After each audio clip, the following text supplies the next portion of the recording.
ini. Saya Anissa Febrianti. Saya Ria Kurniati. Kami dari kelompok 8 ingin menjelaskan mengenai pemanfaatan energi alternatif ombak. Energi ombak laut. Apa itu energi ombak laut? Energi ombak laut adalah energi yang berasal dari tekanan naik turunnya gelombang air laut. Pada dasarnya, gerakan laut yang menghasilkan gelombang laut terjadi akibat dorongan pergerakan angin. Angin timbul akibat perbedaan tekanan pada dua titik yang mengakibatkan oleh respon pemanasan udara. Pemanasan udara itu sendiri diakibatkan oleh matahari yang berbeda di kedua titik tersebut.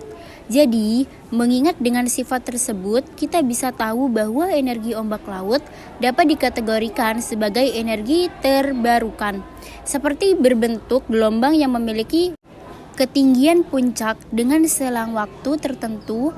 Ketinggian puncak yang dicapai serangkaian gelombang laut itu berbeda-beda, bahkan ketinggian puncak ini dengan yang berbeda-beda pada lokasi yang sama itu pun diukur pada hal yang berbeda. Tentunya dengan demikian secara statistik dapat diuntungkan ketinggiannya signifikan gelombang laut pada suatu titik lokasi tertentu pasti berbeda-beda. Waktu yang diperlukan untuk terjadinya sebuah gelombang dihitung dari data jumlah gelombang laut yang diamati pada sebuah pesawat tertentu, maka dapat diketahui potensi energi gelombang laut itu sendiri. Dapat terjadi pada selang waktu tertentu, potensi energi gelombang laut pada suatu titik. Pengamatan kita bisa selalu menggunakannya. Satuannya lewat parameter itu selalu berbanding lurus dengan setengah hari. Ketinggian signifikan itu langsung dicari waktu yang diperlukan untuk terjadi sebuah gelombang. Pemanfaatan energi ombak laut menjadi energi listrik dimanfaatkan menggunakan pembangkit listrik tenaga gelombang laut atau PLTGL. Energi gelombang laut. Energi gelombang laut memiliki potensi yang sangat besar yang mana dapat menghasilkan sejumlah besar energi.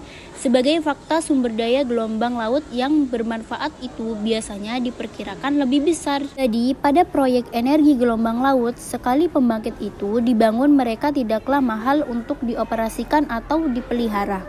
Dan juga, energi gelombang ini memiliki keuntungan dalam dari tingginya banyak orang tidak tahu bahwa gelombang itu sangat mudah kita diprediksi. Jadi, gelombang laut yang disebabkan oleh angin dapat diprediksi 5 hari sebelumnya gelombang laut memiliki pembangkit listriknya sendiri, yaitu yang tadi saya bilang, yaitu pembangkit listrik tenaga gelombang laut atau PLTGL. Di apa itu PLTGL? PLTGL adalah pembangkit listrik yang memanfaatkan energi gelombang laut untuk menggerakkan generator. Jadi, secara garis besar, cara kerja PLTGL itu bekerja dengan cara aliran-aliran gelombang laut yang mempunyai energi kinetik masuk ke mesin konversi energi gelombang. Jadi, setelah itu, dari mesin konversi aliran gelombang ini dialirkan menuju turbin. Jadi, di dalam turbin itu, energi kinetik yang dihasilkan gelombang digunakan untuk memutar rotor, kemudian dengan perputaran motor tersebut dapat disalurkan untuk menuju generator. Jadi, di dalam generator itu, energi mekanik ini dapat diubah jadi energi listrik. Jadi, dari generator ini, daya listrik dapat dihasilkan lagi menuju sistem transmisi listrik. Jenis-jenis tenaga pembangkit listrik gelombang laut. Yang pertama, PLTGL OWC. Yang kedua, PLTGL Pelampung Buoy. Dan yang terakhir, IWS Surge. PLTGL OWC.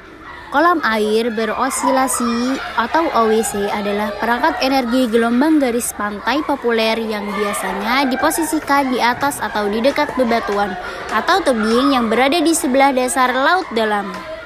Selanjutnya, PLTGL Pelampung Buoy.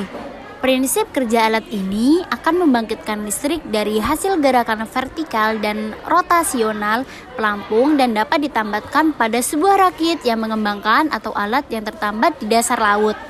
Yang ketiga, wave surge. Wave surge atau focusing devices adalah perangkat energi gelombang garis pantai ke dekat pantai yang menangkap pergerakan pasang surut dan gelombang dan mengubahnya menjadi energi potensional. Ini contoh gambaran dari wave energi. Lanjut ke cara kerja. Cara kerja alat ini adalah pemanfaatan energi pada gelombang laut untuk menggerakkan generator pembangkit listrik. Saat diletakkan di permukaan laut, alat ini akan mendapat tekanan dari permukaan gelombang laut yang naik. Akibatnya, udara di sekitar alat akan terdorong masuk ke dalam alat. Kelebihan energi ombak laut. Yang pertama, energi hijau dan ramah terhadap lingkungan. Yang kedua, mudah diprediksi. Dan yang ketiga, mengurangi ketergantungan terhadap energi fosil. Selanjutnya, kekurangan energi ombak laut. Yang pertama, mengganggu keindahan visual dan juga berisik. Yang kedua, hanya benar-benar bermanfaat bagi penduduk setempat. Yang ketiga, mengganggu ekosistem. Simpulannya, energi ombak laut ini memiliki banyak keuntungan, namun juga memiliki hambatan-hambatan seperti kesulitan birokrasi, kesulitan untuk mendapatkan alat-alat yang dibutuhkan, dan juga tentunya tenaga ahli yang masih kurang.